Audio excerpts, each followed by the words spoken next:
The views and opinions expressed on any program are those of the producers and/or the persons appearing on the program and do not necessarily reflect the views and opinions of FRC Media, Bristol Community College, or the City of Fall River.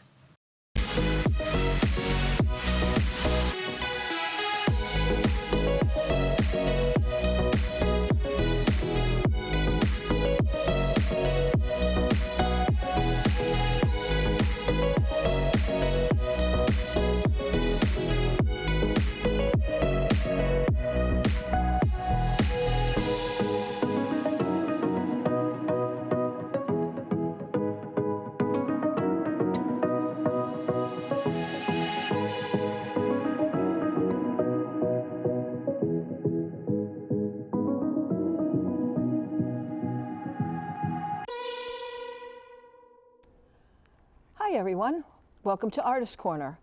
Today I'm joined by one of the artists in residence at the Greater Fall River Art Association, MJ Manville. She is an artist, one of our newer resident artists, but she is well known in the city for her wonderful pastels and acrylics, and mostly, I think, her custom pet portraits. I'm going to show this little book that she's put together. If you have a pet that you would like to have done, maybe a memory, or you have a whole gang of little furry creatures here, she's the one that you want to do your portrait of your pet. She's also got some phenomenal pieces of art in her studio at the Greater Fall River Art Association, and I encourage all of you to come by and see what she's got, especially for the holidays, and you won't be disappointed. So welcome to Artist Corner. Thank you so much, and thank you for such complimentary words. Well, I've seen your work. I've absolutely seen your work. I love your work. So tell me, how long have you been doing art? Has this been your lifelong passion, or? Yes and no. I did art a lot when I was younger. Very interested in it as a child. When I got a little older, it became musical theater. Oh, nice. And that was all I wanted to do. So I was still with the art on the side, but I pursued theater and such in the area. It's actually Melissa Manville Cloutier. I go by MJ Manville Art for my artwork. But it's, as I got older and I had more time and less time for activities such as theater, it was easier to do art at home. Nice. And I did more when my children got older, and as they got a little much older, because now they're out of the house, I had more time to work on it more. But my youngest child was very involved with art, and I had enrolled him into a class with Alan Iverson, who's a pretty well-known art teacher in the area. And when he basically tired of going on Saturdays, I kind of took over going to the adult class, and that was probably in about 2010.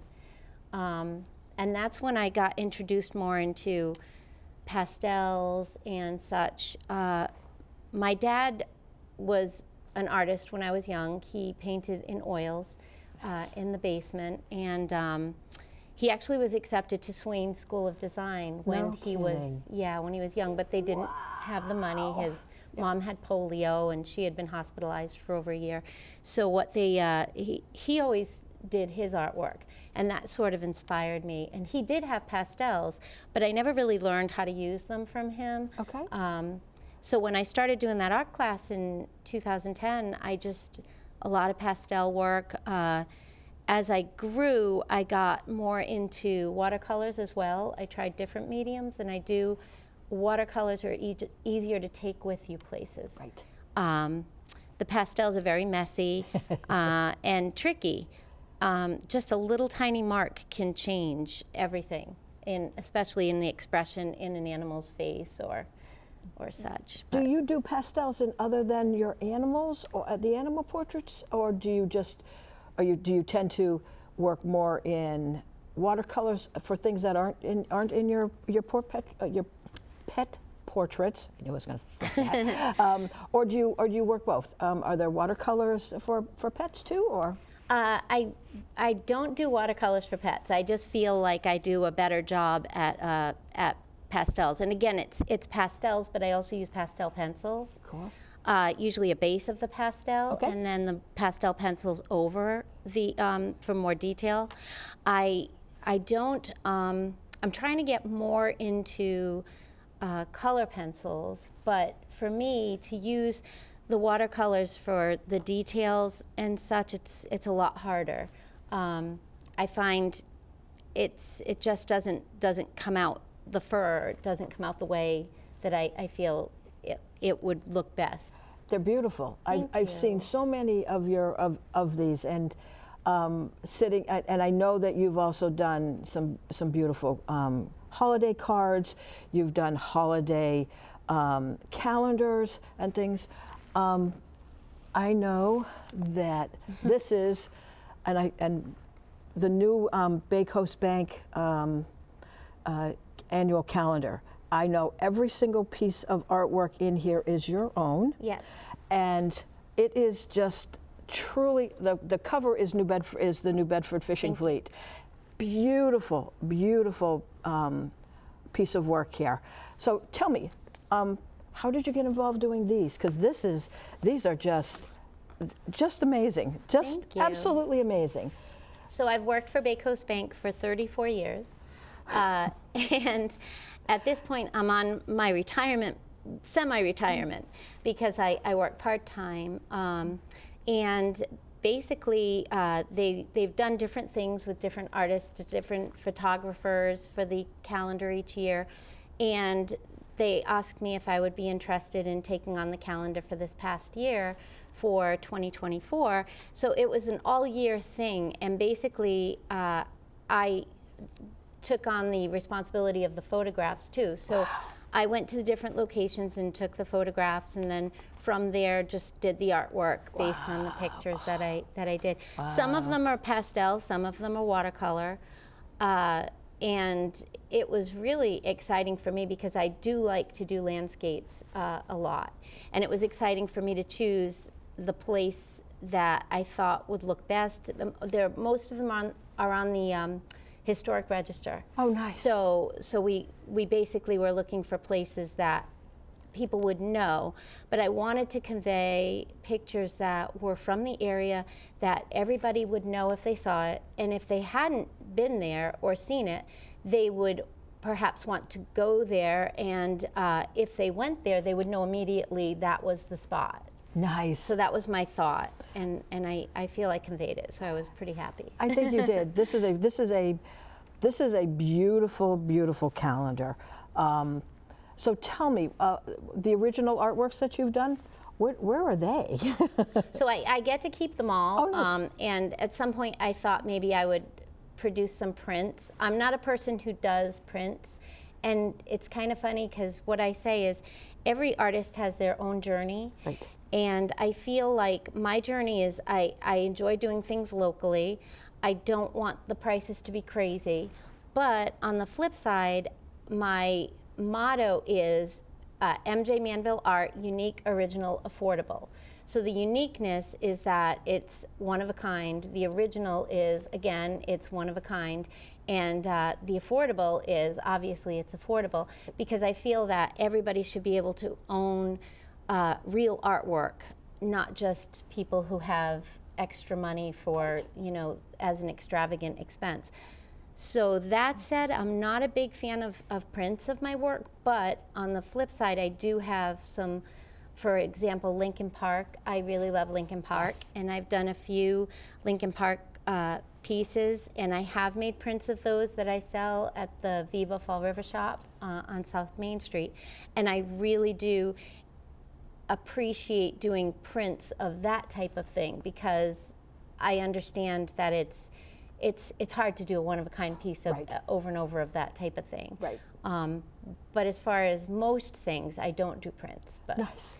Talk to me about your Lincoln Park things, because I know for a fact that there are a few pieces at the Art Association, the Monster Ride. Those have been very popular. It tends to bring people from this area, and even I grew up on the North Shore, but I knew about Lincoln Park. It always brings back some sort of a memory. I could tell you the Monster Ride when I saw it. I said, oh my goodness, I remember. And that's the trigger. Oh, I remember. And then the stories all flow. So talk to me about why Lincoln Park? So I loved Lincoln Park, and if you're from the area, you would know that was a big staple in your childhood. We didn't have Disney, most people in this area would stay in this area, and a lot of people would go on their way to the Cape, so they knew of it on Route 6. But for me, it wasn't far from home, and it was a huge piece of my childhood. It represented fun. But I also loved the artwork in Lincoln Park. It was Dominic Spadota, and he did the most amazing artwork. That park looked the way it did because he did all that artwork. And that's one of the reasons that I really want to do some pieces of Lincoln Park for the memories, but also as an homage to his artwork, because it all disappeared when the park disappeared. And I mean, the Monster Ride, waiting in line at the Monster Ride, and you would look at all the pictures of the paintings of the monsters, and they were all so creative. And for me, there's not even a lot out there for photographs. No. So to create the Monster Ride picture that I did, I actually did it in pencil, but I created it from looking at a number of stills that I had taken from a video that PBS had posted recently from the 80s. Oh, no kidding. The early 80s. And I kept screenshotting pieces of it. I put it all together, and I basically looked at that and made this drawing.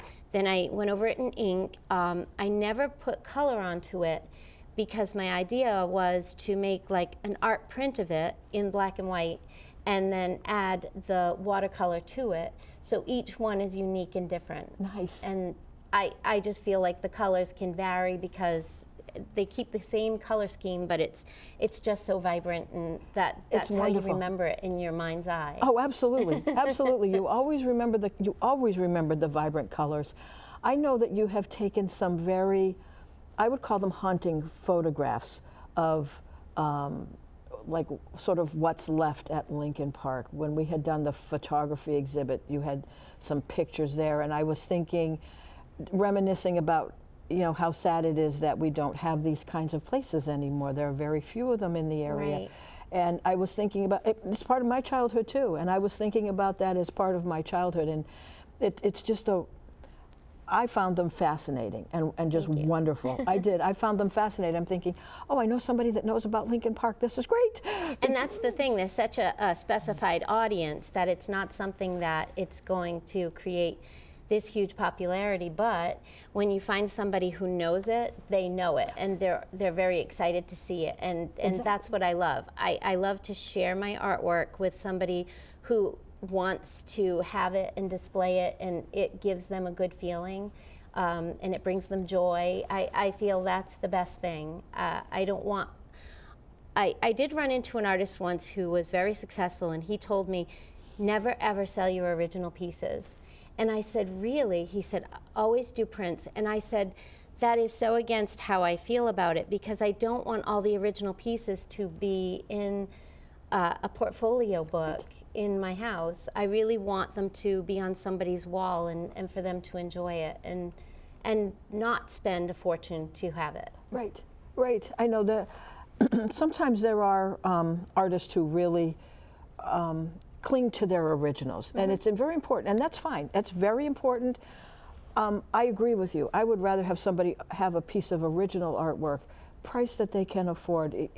You shouldn't have to be a millionaire in order to afford a piece of original artwork. And if it's something, as you said, that gives you joy. Right. I mean, why would you not want somebody to have a piece of work that just gives you joy? Which is why I enjoy doing the pets. Pets Because always everybody give people loves to see a portrait of their pet, and perhaps they have a picture of their pet that was very old and blurry, and it is a lot more difficult to work with that. Right. But then when they have a portrait of that, if that was all they had before, now they have the portrait. It gives it a new life. It gives it something else. I mean, people are very attached to their pets, and they should be. I mean, I was attached to mine. Obviously, this piece that you're working on, this person Right. This one is not done. absolutely loves their pet. And I think just the whole requesting someone to, can you memorialize my pet? Right. You know, I mean, like they say, pets don't, you know, you only get them for about 15 years of your life, you know, but you always remember that pet that may have given you that 15 years that you absolutely love. Talk to me about Bix, the cat, your cat? Oh, Bixby. So he Bixby. was a rescue cat, and we got him from Maine. I did use his likeness on some bags for a little while. I was selling them. I still have a few left, and the money that I made, the profit from it, I was giving to the Humane Society. Nice. Because it was the Bangor Humane Society from where I got him. Nice. And, yeah.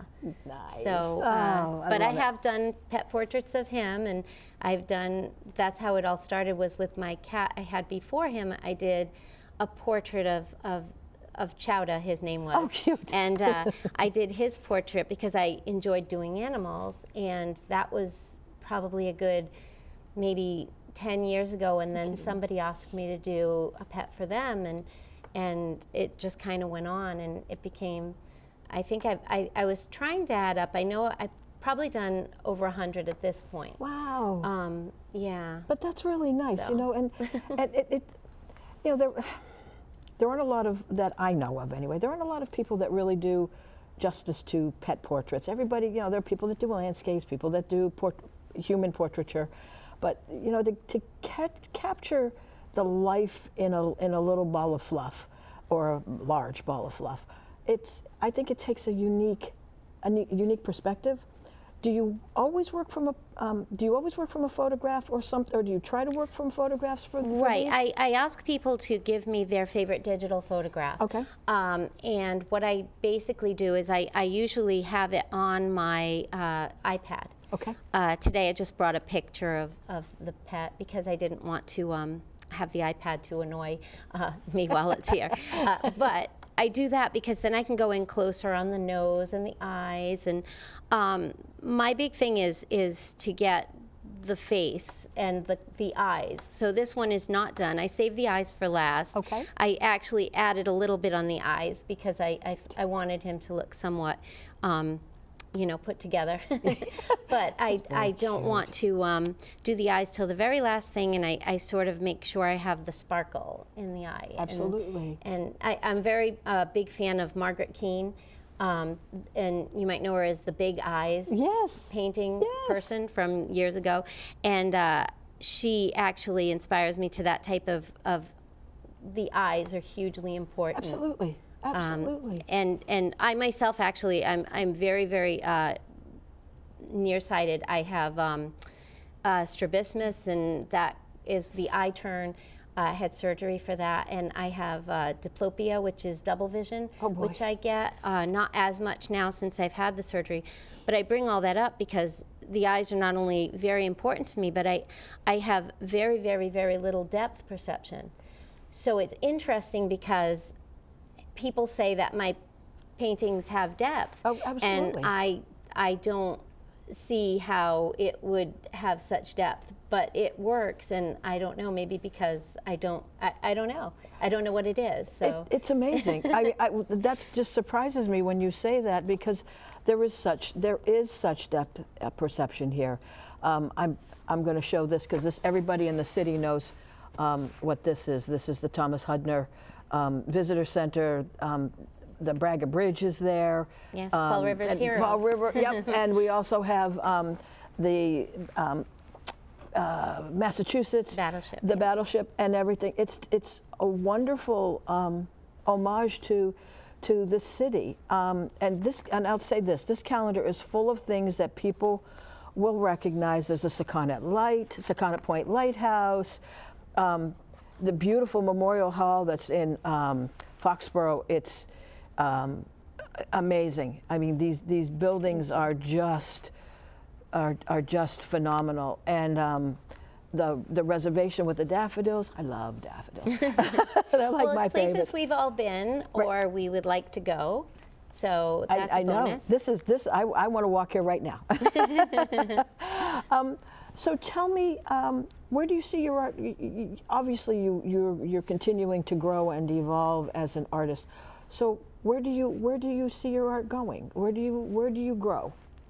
Well, I did have a lot of growth this year, as you know, because I'm now the resident artist at the, one of the resident artists at the Art Association. So I do have a lovely studio in a beautiful old building right around the corner from the fire barn, I tell everybody, because it's so easy to find. And I do love having the time and the space, because I didn't have a lot of space at home to work. So now I have more space for my art supply hoarding. That's another thing altogether. Yeah. So, and I really enjoy being there with the other artists, and that was a big step. I do want to stay local. I don't want to have an Etsy shop. I would rather just keep, I feel that the city is just getting so amazing with the art, and we are just starting out. This is just the beginning. The murals that we see now, and it's so amazing that this is all happening in our city. Right. And I'm glad to be a part of it. And I just want, when I retire at some point in the future, I want to be able to expand upon my art. I'll have more time to do it. Like I say all the time, I just donated some art supplies to a drive we were having for children in the hospital, and I think that sharing the creativity, if you're in the hospital, you can still draw. Absolutely. You can still paint. You still have that ability. Even people who have lost use of their hands, like, there is so many different types of art, and it's just something that we can all be a part of in the city. And it's amazing that we're becoming the way that we are with the art scene. And Absolutely. I'm just so proud, and I want to be a part of it. And you should be part of it. I know that your work can also be found at the Viva Maker Shop on 330 South Main. Yes. And her studio is at the Greater Fall River Art Association. She's only one flight up. It's a wonderful studio. It is a warm and inviting space that she's created in her space, and I, as the president of the Art Association, I'm just so excited that you're part of our happy little group of happy little family. It's a wonderful environment, and it's very inspiring for art. So people should check it out. We should. And you know, I'm going to put a little plug in for the holiday marketplace that is going on. This is the last week of it. It will shut down on Sunday. So Melissa has some wonderful pieces of art in not only in her studio, but at the marketplace. So please come by and see what she's got, along with all the other artists. There's some other artists in residence who have pieces in there. It's not all fine art. There are some wonderful candles. There are some beautiful jewelry, lovely pottery, Christmas ornaments, holiday things. So come by. The marketplace is open from 5 to 8 during the week. On Saturday, it will be open from 10 to 3. We have a concert that's going to happen at 4, so we're shutting the marketplace down because the concert is going to overrun the building. But then it'll pick right up on Sunday and close on Sunday. So plan your holiday shopping accordingly, and we will look forward to being able to see you. I am so grateful that you've done this. I'm so happy to welcome you to the Art Association. And thank you for being part of Artist Corner. Thank you for asking me. This was wonderful. Excellent. Excellent.